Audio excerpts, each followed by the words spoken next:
بسم اللہ الرحمن الرحیم۔ السلام علیکم۔ غزوہ حنین کے دن ام سلیم رضی اللہ تعالیٰ عنہ کی بہادری۔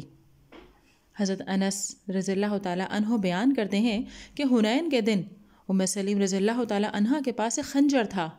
حضرت ابو طلحہ انصاری رضی اللہ تعالیٰ عنہ نے وہ خنجر دیکھا تو عرض کیا، اے اللہ کے رسول، ام سلیم کے پاس خنجر ہے۔ رسول اللہ صلی اللہ علیہ وسلم نے دریافت فرمایا، یہ خنجر کیسا ہے؟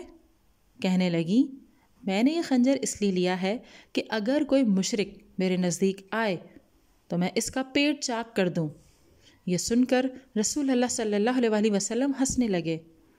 ام سلیم بولی، اے اللہ کے رسول، جو لوگ آپ کو چھوڑ کر پسپا ہوتے ہوئے پیچھے ہٹ گئے ہیں انہیں قتل کر دیجئے۔ آپ صلی اللہ علیہ وسلم نے جواب دیا، ام سلیم، دیکھیے اللہ تعالیٰ خود کافی ہو گیا ہے اور اس نے بڑا احسان فرما دیا ہے۔